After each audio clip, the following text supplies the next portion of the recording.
తిమ్మిర్ల కోసం చాలా మంచి ఒక ఆయుర్వేద అద్భుతాన్ని నేను మీ గురించి తీసుకొచ్చాను. సో దానికి కావాల్సిన పదార్థాలు నేను మీకు చూపిస్తాను. దీంట్లో మనకి అశ్వగంధ ఇంకా కపికచ్చు చూర్ణం కావాలన్నమాట. ఇది అశ్వగంధ, ఇది కపికచ్చు చూర్ణం. అశ్వగంధ అనేది అందరు వినే ఉంటారు ఈ పాటికి. అంటే అశ్వగంధ గురించి తెలియని మనిషే లేడు అనుకుంటా. ఎందుకంటే అశ్వగంధ చాలా కామన్గా అందరూ వాడేస్తున్నారు. సో అశ్వగంధ అనేది అశ్వగంధ అంటే అజగంధ అని కూడా అంటారు. అంత హార్స్ పవర్ అంటే ఇలాంటి అశ్వగంధ చూర్ణాన్ని ఎప్పుడైతే మనం తీసుకుంటాం కదా, అంత అంటే ఒక మన ఏమంటారు హార్స్కి ఉన్నంత పవర్ మనిషికి వస్తుంది. ఇంకోటి కపికచ్చు చూర్ణం అంటే దుల్లగొండి అంటారనమాట దీన్ని. కపికచ్చు అంటే కపి అంటే మనకి మంకీ, కచ్చు అంటే దురద. అంటే మంకీకి దురద వచ్చిన తర్వాత ఎలా అయితే అది పరిగెడుతూ ఉంటుంది కదా, సో ఈ కపికచ్చు గింజల్ని కానీ ఆ పాడ్స్ని కానీ మనం ముట్టుకుంటే అలా దురద వచ్చేస్తుంది. సో కానీ ఇలాంటి ఈ ప్లాంట్ నుంచి వచ్చిన ఈ గింజలతో చేసే ఈ చూర్ణం అనమాట కపికచ్చు చూర్ణం. సో ఈ రెండు ఇంగ్రీడియంట్స్తో ఈరోజు మనం ఈ ఆయుర్వేద అద్భుతాన్ని ఒక మంచి చిట్కాని నేను ఈరోజు మీకు చూపించబోతున్నాను. సో దీని గురించి ఈ రెండు పౌడర్స్ మనకు కావాలి. సో దీంట్లో ఏంటంటే ఇవి ఈక్వల్ క్వాంటిటీలో మనం తీసుకుంటామండి. అంటే ఒక మనకి 1 monthకి కావాల్సినది ఎంత అంటే జస్ట్ ఒక 50 grams అశ్వగంధ చూర్ణం అనుకోండి. దాంట్లో ఈక్వల్ క్వాంటిటీలో కపికచ్చు చూర్ణం ఒక 50 grams మనం తీసుకోవాలి. జస్ట్ డెమో కోసం అని చెప్పేసి నేను తక్కువ క్వాంటిటీలో చూపిస్తున్నాను, కానీ మీరు మెజర్ చేసి 50 grams అలా మిక్స్ చేసుకోవాలి. సో ఇది అశ్వగంధ చూర్ణం. దీన్ని మనం ఇలా బౌల్లో వేసుకోవాలి మిక్సింగ్ కోసం అని చెప్పేసి. అలాగే కపికచ్చు చూర్ణం దీంట్లో నేను వేస్తున్నాను ఇప్పుడు సేమ్ క్వాంటిటీ, ఈక్వల్ క్వాంటిటీలో. దీన్ని చక్కగా మిక్స్ చేసుకోవాలి. సో ఈ కపికచ్చు చూర్ణాన్ని ఇంకా అశ్వగంధ చూర్ణాన్ని చక్కగా మిక్స్ చేసేసి కంపల్సరీ మనం దీన్ని ఒక ఎయిర్ టైట్ కంటైనర్లో వేసుకోవాలండి. ఎందుకంటే దీంట్లో ఉండే ఇంగ్రీడియంట్స్ ఒక్కొక్కసారి మనం అలా ఓపెన్గా పెట్టేస్తే అంటే దాంట్లో ఏదన్నా పడే భయం ఉంటుంది. అలాగే దాంట్లో ఉండే ఏవైతే స్ట్రాంగ్ కంటెంట్స్ ఏవైతే ఉన్నాయి కదా, వాలటైల్ ఆయిల్స్ కూడా దీంట్లో కూడా ఉంటాయి, అవి ఎగిరిపోయే ఛాన్సెస్ ఉంటాయి. కాబట్టి ఖచ్చితంగా ఇలా మనం మిక్సీ చేసిన తర్వాత దాన్ని ఒక ఎయిర్ టైట్ కంటైనర్లో మనం వేసుకుందాము.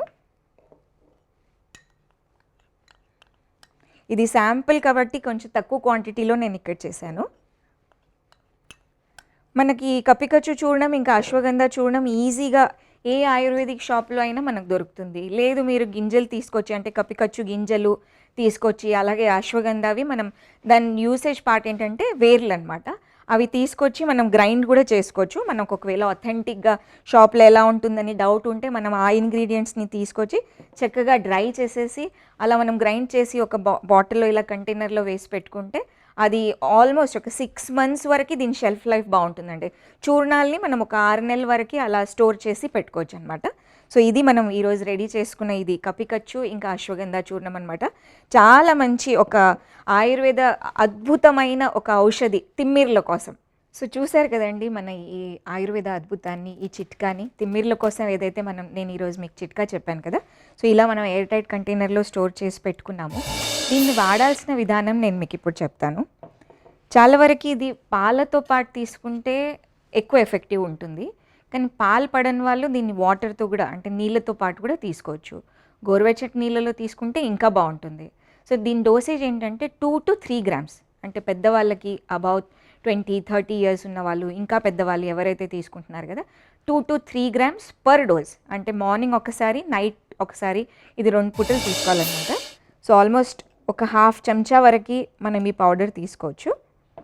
నేను మీకు చూపిస్తున్నాను కదా, ఒక 1/2 చెంచా వరకు మనం ఈ పౌడర్ని ఒక డోస్కి తీసుకోవచ్చు అనమాట. ఇలా తీసుకొని మనం దీన్ని పాలలో కలిపేసి చక్కగా కొంచెం టైం పడుతుంది. దీన్ని మనం చక్కగా దీన్ని మిక్స్ చేసుకోవాలి.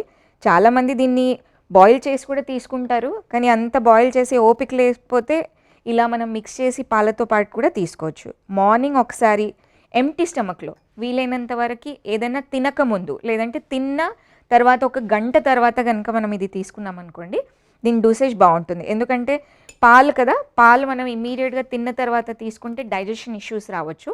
దానివల్ల మనం ఎంప్టీ స్టమక్లో అంటే ఏమీ తినకుండా ఒక గంట సేపు ఎప్పుడైతే టమీ ఎంప్టీ ఉంటుంది కదా ఆ టైంలో మనం ఇది తీసుకోవాలన్నమాట. గోరువెచ్చటి పాలలో తీసుకుంటే నీట్గా మిక్స్ అవుతుందన్నమాట. సో ఇది పాలలో ఇలా మిక్స్ చేసుకోవాలి.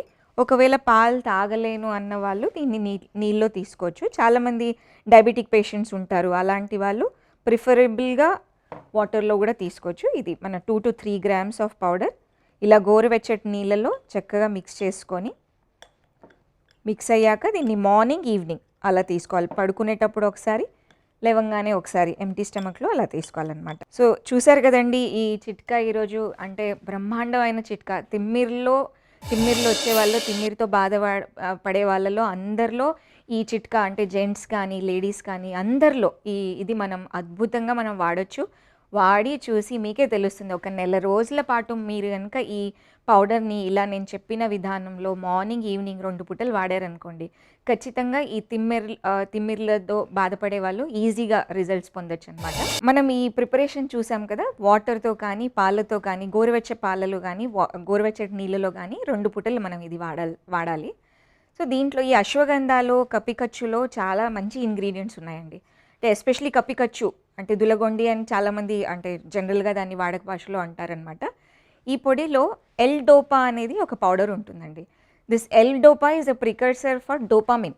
అంటే చాలామంది జనాల్లో అంటే ఈ పార్కిన్సన్స్ కానీ, ఆల్జిమర్స్ కానీ, అంటే అలా మతిమరుపు రావడం ఇలాంటివి జరుగుతూ ఉంటాయి కదా, ఆ కండిషన్లో కూడా ఈ మెడిసిన్ చాలా బాగా పనిచేస్తుంది. సో ఈ తిమ్మిర్లు రావడానికి కారణాలు ఏంటి అనే దాని గురించి నేను మీకు ఒక చిన్న అంటే షార్ట్లో చెప్తాను. ఎస్పెషలీ డయాబెటిక్ పేషెంట్స్, అంటే మధుమేహంతో సఫర్ అయిన వాళ్ళు ఒక 10 ఏళ్ళు 20 ఏళ్ళ తర్వాత వాళ్ళ నరాలు అంటే కొంచెం ఏమంటారు డయాబెటిక్ న్యూరోపతి, నెఫ్రోపతి అలాంటి సిమ్టమ్స్ ఉన్నాయన్నమాట. అంటే న్యూరోపతి జరిగినప్పుడు ఈ తిమ్మెర్లు చాలా ఎక్కువ వస్తాయి. అంటే ఏ మెడిసిన్ వాడినా ఏది చేసినా దాంట్లో పెద్దగా రిజల్ట్ రాదనమాట. కానీ ఈ మన ప్రిపరేషన్ ఏదైతే ఉంది కదా, అంటే అశ్వగంధ ఇంకా కపికచ్చుతో ఏదైతే మనం పౌడర్ రెడీ చేసాం కదా, ఇది ఇలాంటి తిమ్మిర్లో అంటే నరాలకి బలం ఇచ్చి అప్పుడు ఈ తిమ్మిర్లు తగ్గుస్తుంది అనమాట. సో డయాబెటిక్ పేషెంట్స్ సేఫ్గా ఈ పౌడర్ రెగ్యులర్గా తీసుకోవచ్చు. మిల్క్తో ఇబ్బంది అనిపించిన వాళ్ళు, అంటే కంట్రోల్లో లేదు, మిల్క్ తీసుకుంటే ఇబ్బంది పడుతున్నారు అన్న వాళ్ళు వాటర్లో తీసుకుంటే కూడా అంతే మంచి రిజల్ట్స్ వస్తాయి. సో ఇప్పుడు ఇది మనం వాడాం కదా, సో దీని గురించి కొన్ని వివరాలు, అంటే ఎలాంటి జాగ్రత్తలు మనం పడాలి, చేయాల్సినవి ఏంటి, చేయకూడనివి ఏంటి, దాని గురించి కొన్ని వివరాలు నేను మీకు చెప్తాను.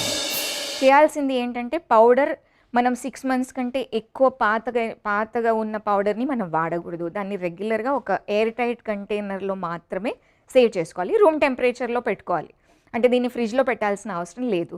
సో వీలైనంత వరకు ఇది గోరువెచ్చటి పాలతో కానీ గోరువెచ్చటి నీళ్ళతో కానీ తీసుకోవాలి. డోసేజ్ కూడా ఇంపార్టెంట్ అండి. అంటే మీరు జస్ట్ ఒక 1 gram తీసుకున్నారనుకోండి, పెద్ద రిజల్ట్ రాదు.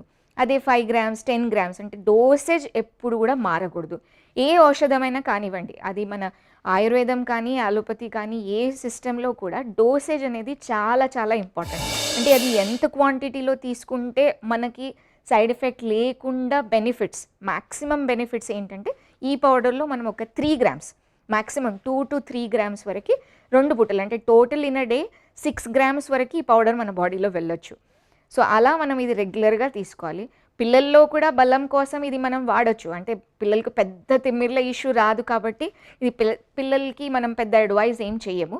కానీ ఒకవేళ వాళ్ళ అంటే ఎనర్జీ లెవెల్స్ కానీ లేదంటే మేధ్య రసాయనం కానీ, అంటే to make them more intelligent, మతుమరుపు ఉన్న వాళ్ళ పేషెంట్స్లో కానీ పిల్లల్లో మనం ఇది ఇవ్వచ్చు. కానీ పెద్దవాళ్ళలో మెయిన్ ఈ తిమ్మిర్ల ప్రాబ్లం ఎక్కువ ఉంటాయి కాబట్టి అది లేడీస్ కానివ్వండి, జెంట్స్ కానివ్వండి, ఎవరైనా ఇది రెగ్యులర్గా మనం వాడచ్చు అనమాట.